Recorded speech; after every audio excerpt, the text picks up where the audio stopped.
So I started out in the media industry over 20 years ago now. When the internet came along in the mid-90s, I started to run a new media department in the UK's largest independent TV company. So obviously the BBC is a state broadcaster, but we were the largest private broadcaster. So we mainly made soap operas. UK games industry is very healthy. Obviously it's been going for over 40 years. It's quite unique. It's the largest games industry in Europe by a distance. So we have twice as many game companies in the UK than France and Germany put together. Many of them are small companies because you don't need huge teams now to develop global games.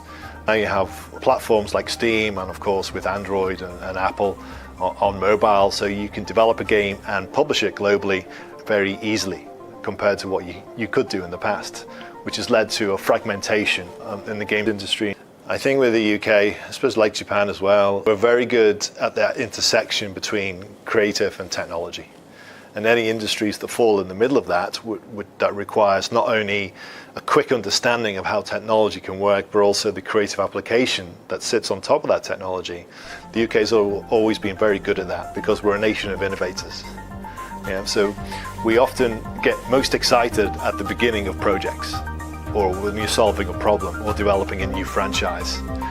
But we get very bored when it comes down to scaling those products. Now, that's because we're a smaller country and we're always looking outwards and we're always looking at the next thing to do. But when you look at companies coming in, say from the US, they just like scaling. It's like do one thing, do it really well and just keep doing it. And that's why you see less companies scaling, I suppose, in the UK, because we don't have that instinct.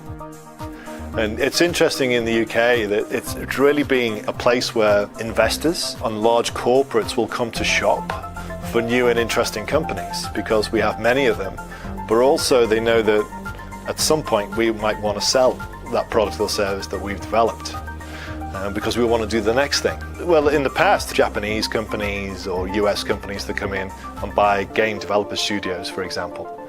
Yeah? Or if it's now technology, it will be a US investor will come in and buy you, or one of the other big tech global giants will come in and buy you because you're doing something which can complement their service or potentially they see as being a competitor, and then we'll sell and move on.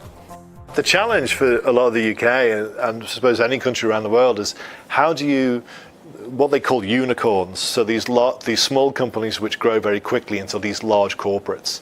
How do you get more of them in your country? Because they're seen as beneficial because they can grow ecosystems around them. And that's a challenge because it's a complex mix, again, of culture, technology and finance and access to large markets. In the UK, obviously, we have more unicorns than the rest of Europe because our tech industry is bigger. And games, I find, is a fascinating industry because it's usually the one that takes up these new technologies and tries to figure out how you put art, design and code into a product that can sell and can be engaging at the same time. So it's usually at the vanguard of many of these new advances or new technology platforms that come out.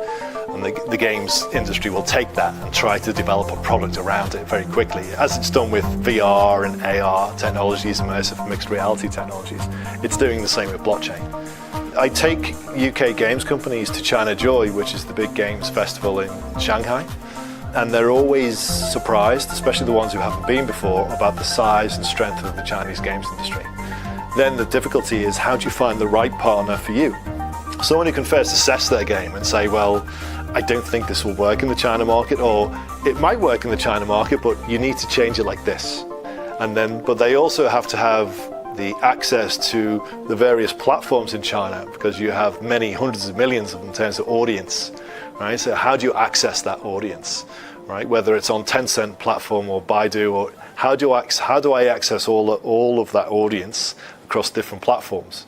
Who do I partner with, whether it's mobile or whether it's a PC game? So in the past, I've done this offline, right, without technology.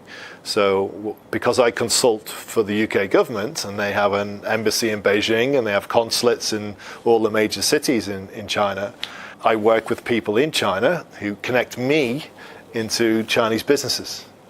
But if you don't have those personal connections, how do you connect with someone? If you have a really good product or a piece of content, how do you develop that outside of China? You don't know where to start, which is why we started Curator as a business, because that's a web service, so anyone around the world can access it, and then you can start to connect with the right ecosystem to develop your company further, expand your company, or to find the right market for your product or service.